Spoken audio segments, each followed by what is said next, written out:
Nah, oleh karena itu saya memilih melanjutkan di pendidikan profesi ini sehingga dari skillnya juga itu sudah ada, kompetensinya juga sudah ada begitu. Halo Sobat Psikologi, selamat datang di podcast Pendidikan Profesi Psikologi Universitas Mercubuana Yogyakarta. Perkenalkan, saya Widya. Hari ini kami akan membahas terkait pendidikan profesi psikologi. Penasaran pendidikan profesi itu seperti apa? Yuk langsung saja kita simak dari narasumber kita hari ini, lulusan terbaik pendidikan profesi psikologi angkatan pertama dari Universitas Mercubuana Yogyakarta. Kalau boleh tahu, lulusan S1 mana Kak sebelumnya?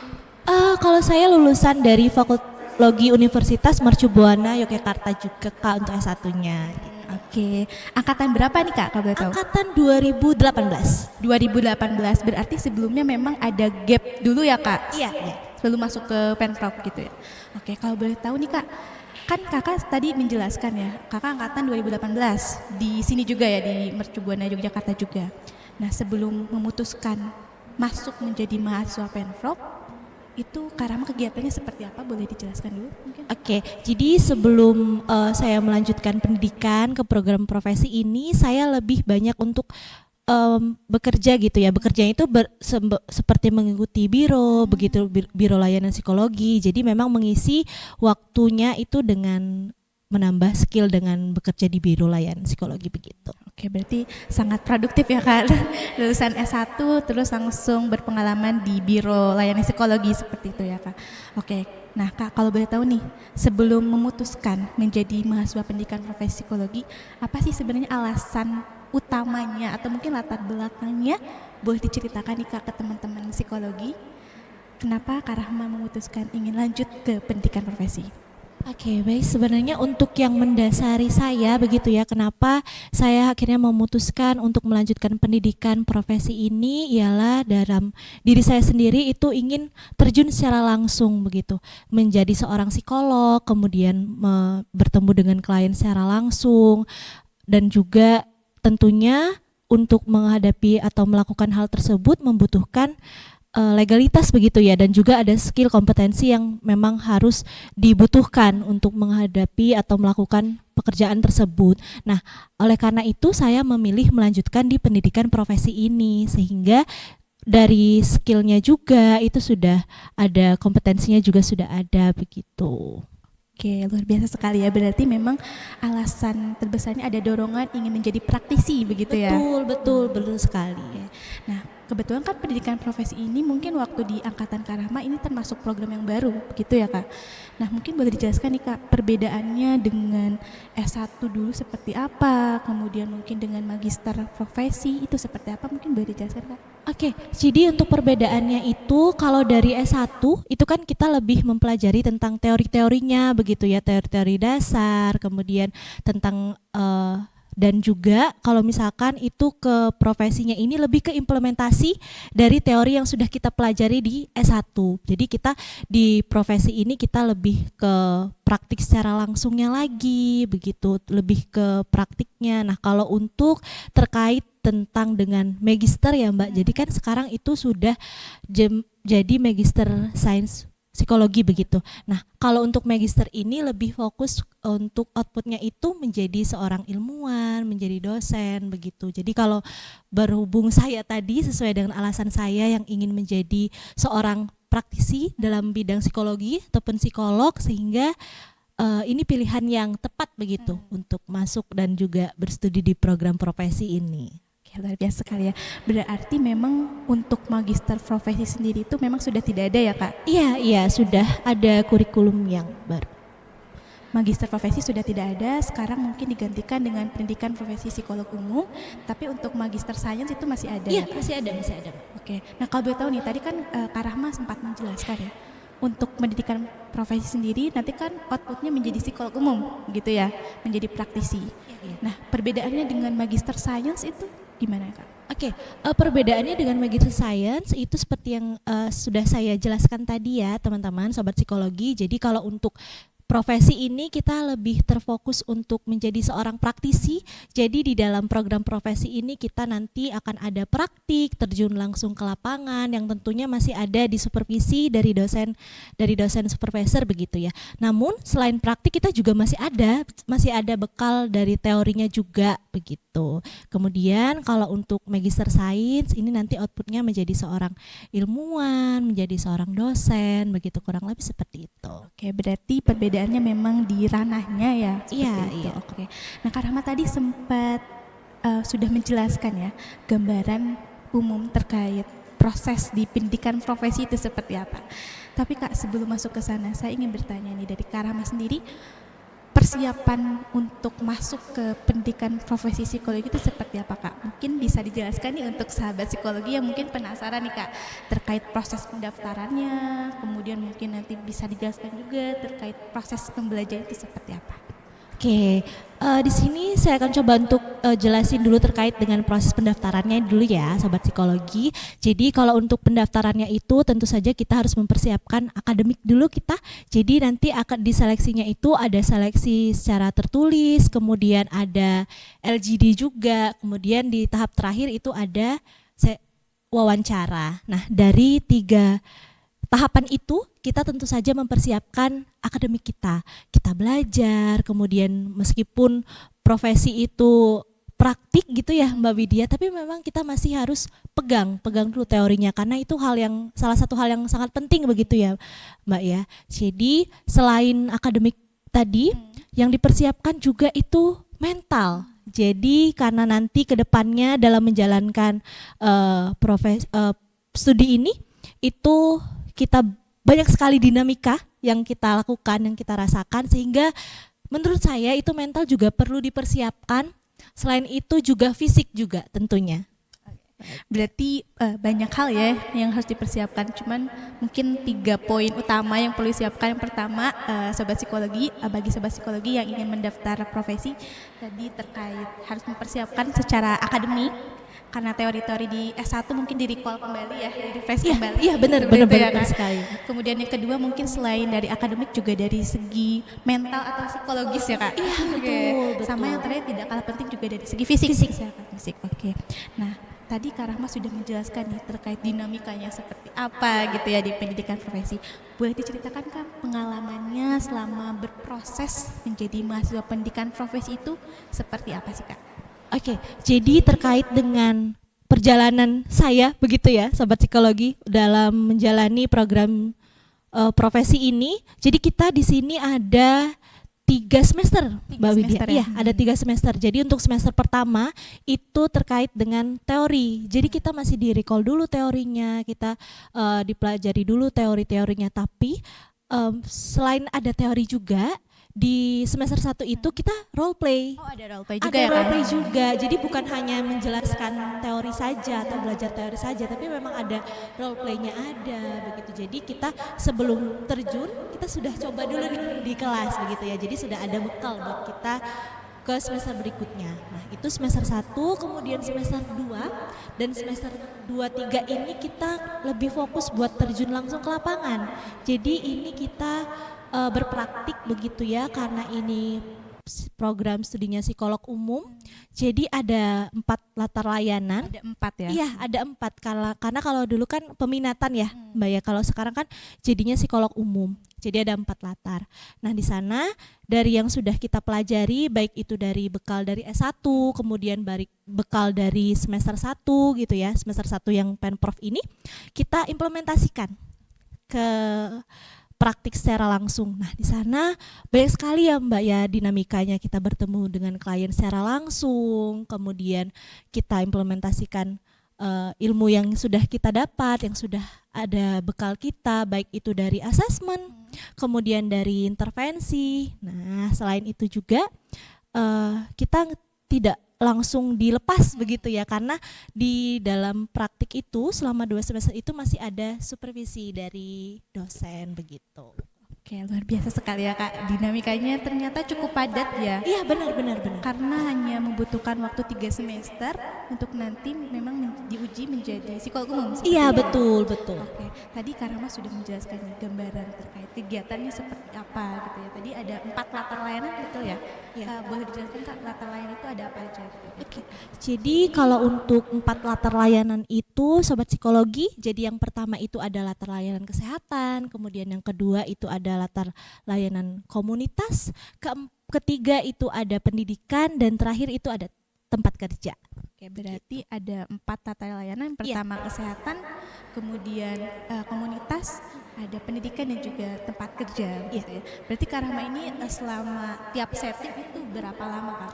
Kurang lebih tiap setting itu kita ada 2 bulan. Kurang lebih 2 bulan sekitar. Ada 2 bulan ya, berarti memang cukup padat ya. Iya, iya. Oke, baik Kak. Tadi berkaitan dengan padatnya kegiatan yang memang nanti menjadi mahasiswa Pemprov. Iya. Boleh tahu gak sih Kak, sebenarnya kalau untuk menjadi mahasiswa pendidikan profesi psikologi ini bisa nggak sih disambi untuk bekerja gitu? Oke. Sebenarnya untuk pertanyaan bisa untuk disambi sambil bekerja itu juga menjadi pertanyaan saya sebelum masuk ya, begitu. Masuk ya. Iya, sebelum masuk. Tapi setelah saya sudah jalani program ini atau program profesi ini, masuk berkuliah Pemprov, ternyata tidak disarankan untuk sambil bekerja karena memang untuk timelinenya itu padat, kemudian kegiatannya juga padat, dan juga selain kita berpraktik secara langsung bertemu dengan klien, kemudian berdinamika di dalam praktik itu, kita juga ada tanggungan gitu ya Mbak. Tanggungannya itu seperti laporan kasus. Nah tentu saja untuk hal yang sudah saya katakan tadi itu membutuhkan waktu ya Mbak ya. Jadi kalau misalkan disambi dengan kerja itu saya merasa kurang efektif begitu. Jadi tidak dianjurkan atau tidak disarankan untuk disambi dengan bekerja begitu. Baik ya, berarti memang jika sobat psikologi ada yang penasaran gitu ya tadi, boleh gak sih sebenarnya disambi bekerja? Jawabannya tidak dianjurkan ya Kak, Iya, karena betul. memang padatnya kegiatan, ditambah memang ada kewajiban atau tanggung jawab terkait laporan. Iya, gitu. betul. Sebenarnya untuk laporan ini sendiri itu untuk apa sih Kak, outputnya mungkin nanti Oke. akan diujikan atau seperti apa? Jadi kalau untuk laporan ini, jadi kan kita di setiap setting itu kita kan berpraktik ya Mbak ya. Nah outputnya itu kita menangani kasus, menangani klien, dan itu ada beberapa yang kita jadikan laporan. Nah dari laporan ini nanti outputnya akan diujikan. Jadi kita diujikannya itu juga ada beberapa tahap nih Mbak, nggak langsung selesai satu kali ujian begitu ya. Yang jadi kita ada ujiannya itu ada 3 begitu, ada uji kasuistik, kemudian ada ujian internal, dan yang terakhir ada UKOM. UKOM ini udah ujian HIPSI begitu ya. Iya, jadi kalau untuk yang kasuistik itu adalah ujian per latar layanan. Iya. Jadi kalau misalkan nih kita sudah selesai di setting atau latar layanan kesehatan begitu ya sobat psikologi, itu kita menyelesaikan laporan kasus kita, kemudian diujikan. Begitu ya. Nah, diujikan diuji kasuistik. Kemudian lanjut lagi ke latar layanan berikutnya sampai 4 latar layanan. Nah, setelah kita menyelesaikan 4 latar layanan itu, kita ada ujian lagi. Nah, belum berakhir ya belum ujiannya. berakhir Widya. Jadi ujiannya itu ada ujian internal. Iya, jadi ujian internal itu ada ujian yang dari kampus begitu. Nah, setelah kita sudah lolos dari tahap ujian internal, kita diuji lagi nih kompetensi kita untuk menjadi seorang psikolog begitu ya. Nah untuk uji kompetensinya itu di HIMSI, dan sekarang ada 2 kali lagi tuh Mbak untuk ujian UKOM-nya. Apa itu Kak? Mungkin boleh di-spill dulu. Oke, saya spill ya sobat psikologi. Jadi untuk yang UKOM ini ada dua macam. Yang pertama itu ada UTBK atau tertulis, tapi ini sudah berbasis komputer. Betul. Kemudian yang kedua itu lisan. Jadi kita diuji secara lisan. Jadi memang benar-benar kita di sini itu menjadi seorang psikolog yang sudah kompeten begitu ya, karena memang dari proses yang panjang, kemudian sudah diujikan juga. Jadi dari banyaknya ujian itu juga bisa kita belajar lagi. Kalau misalkan ada yang kita ada kesalahan atau ada yang kurang, itu bisa menjadi masukan buat kita menjadi seorang praktisi ke depannya begitu. Luar biasa sekali ya, ternyata untuk menjadi mahasiswa pendidikan profesi ini banyak sekali dinamika, tantangan dan juga mungkin hambatan yang terjadi begitu ya Kak Rahma. Terutama mungkin harus survive di latar layanan. Iya, betul. Kemudian mungkin nanti persiapan proses ujian seperti itu ya Kak. Iya. Oke, nah dari Kak Rahma sendiri mungkin boleh gak sih memberikan tips and trick gitu. Kak Rahma sebagai lulusan terbaik dari angkatan pertama loh, luar biasa sekali. Iya. Dari Alhamdulillah ya Mbak. profesi psikologi ini. Bagaimana sih Kak Rahma mengatasi tantangan tersebut? Oke.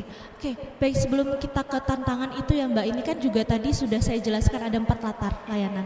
Dan di setiap latar layanan itu tentu di tempatnya juga beda-beda ini Mbak gitu ya. Tempatnya beda-beda sehingga ada juga proses dari dinamika beradaptasi. Begitu ya. Kemudian baik itu adaptasi dengan lingkungannya, kemudian adaptasi dengan klien yang dihadapi, adaptasi juga dengan laporan yang mau diolah begitu. Nah, tentu saja dari hal-hal yang dijalani itu ada tantangannya. Kemudian kalau untuk tips and triknya sobat psikologi, pasti dari sobat psikologi punya ya, masing-masing orang tuh pasti mempunyai untuk tips and trik untuk menghadapi tantangan dalam dirinya masing-masing begitu. Nah, kalau dari saya pribadi, dari saya sendiri itu adalah memberikan ruang begitu, memberikan ruang untuk istirahat, baik itu istirahat tidur ataupun melakukan hal-hal yang kita sukai begitu, yang masih dalam ranah positif begitu Mbak. Berarti selama berproses di pendidikan profesi psikologi ini tidak hanya fokus untuk di akademiknya saja ya Kak, Iya. tapi perlu diimbangi juga dengan kegiatan positif atau mungkin hobi-hobi positif yang bisa membantu merilis emosi dan juga stresnya ya Kak. Iya betul. Karena kan memang kalau misalkan kita bertemu dengan klien secara langsung, kadang ada rasa lelah juga, ada rasa lelahnya, belum lagi kita mau membuat laporan begitu. Jadi memang harus ya untuk ada waktu buat kita sendiri biar kita lebih siap lagi untuk menghadapi keesokan harinya begitu. Oke, luar biasa sekali Kak untuk tipsnya. Mungkin nanti sobat psikologi juga nanti menjadi mahasiswa pendidikan profesi bisa diikuti ya tips dari Kak Rahma. Boleh. Oke, Kak Rahma, tadi kita sudah berbicara nih mengenai dinamika Kak Rahma menjadi mahasiswa Penpro. Ya. Sampai tadi kita udah spill juga ya proses pendaftarannya seperti apa. Iya. Nah, dari Kak Rahma sendiri kalau boleh tahu nih, untuk kriteria peserta atau kriteria mahasiswa ya yang menjadi untuk menjadi mahasiswa pendidikan profesi itu seperti apa sih Kak? Mungkin boleh digambarkan. Oke, baik sobat psikologi, kita udah masuk di kriteria peserta yang mau mendaftar begitu ya Mbak ya. Oke, jadi itu dari S1 psikologi, jadi fresh graduate itu boleh banget gitu Boleh ya. kalau mau langsung mendaftar gitu. Tapi memang kalau untuk profesi ini itu tidak bisa untuk lintas jurusan. Jadi memang untuk S1-nya itu S1 psikologi untuk mendaftar di program studi profesi ini. Yang satu linear gitu Iya, ya? harus linear. Untuk jurusannya harus linear. Kemudian dari yang sudah bekerja, yang ingin mendapatkan kompetensi lebih, kemudian ingin menjadi seorang psikolog begitu ya, itu juga boleh untuk mendaftar begitu. Oke, berarti untuk sobat psikologi dengan kriteria yang sudah disebutkan tadi Kak Rahma, yang pertama fresh graduate, kemudian lulusan S1 psikologi ya. Mungkin dari ada batasan angkatan nggak sih Kak sebenarnya? Kalau untuk batasan angkatan itu tidak ada, batasan usia itu tidak ada gitu. Usia juga tidak ada Iya, ya? iya. Di angkatan pertama Oh, ada ada, sih? ada. Di angkatan pertama ada yang sudah bekerja begitu, kemudian karena memang waktunya itu atau timelinenya itu padat, akhirnya ada yang resign begitu dari kerjanya, sama ada yang mengambil tugas belajar. Ada yang dulu sobat. Iya betul. Berarti sangat beragam ya untuk Iya. kriteria peserta yang memang sudah ada di angkatan pertama. Iya betul.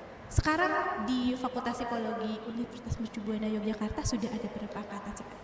Sekarang sudah ada 4 angkatan. 4 angkatan ya? Wah, luar biasa sekali. Dari angkatan pertama ini sudah Betul. sumpah profesi. Iya, alhamdulillah ya Mbak. Luar biasa, kemudian sudah ada 4 angkatan. Iya. Dan sekarang mungkin kita akan membuka ya untuk angkatan Iya. selanjutnya. Iya, ya, betul. Kak? Oke.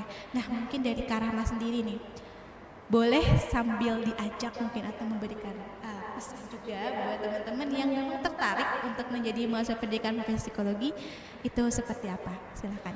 Oke, sobat psikologi. Jadi buat sobat psikologi yang sudah ada keinginan menjadi seorang psikolog, keinginan menjadi seorang praktisi, kemudian ada keinginan langsung, aduh, aku rasanya ingin langsung terjun deh bertemu klien begitu ya. Nah, boleh banget buat melanjutkan pendidikannya ke program studi pendidikan profesi psikologi, karena di sini kita bisa mendapatkan kompetensi yang lengkap juga ya, dan juga nanti juga sudah legal begitu ya Mbak ya, gitu, karena sudah teruji kompetensinya, sehingga kalau untuk menjadi seorang praktisi begitu boleh untuk mendaftar masuk ke Penprov, bisa dipersiapkan juga seperti yang sudah dijelasin di awal begitu, baik dengan akademiknya, kemudian mentalnya dan juga fisiknya. Nggak apa-apa, nanti kalau memang itu sudah yakin,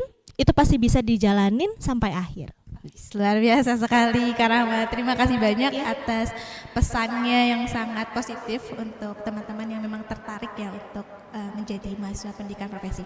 Sekali lagi nih Kak, mungkin boleh dijelaskan nggak kenapa teman-teman yang tertarik masuk ke pendidikan profesi psikologi ini harus memilih pendidikan profesi psikologi khususnya di Universitas Mercubuana Yogyakarta gitu kan? Oke, di sini jadi sobat psikologi, jadi di sini kita tidak hanya mendapatkan ilmu juga, kita mendapatkan pengalaman yang banyak sekali.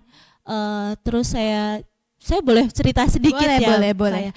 Jadi selama kita menjalankan Penprov ini, kita bisa mendapatkan supervisi juga, begitu ya. Jadi memang dalam upgrade skill atau menambah skill sebagai seorang praktisi itu sudah difasilitasi dengan baik gitu ya, dan juga sudah tertata dari pengelola Penprov Universitas Mercubuana Yogyakarta begitu.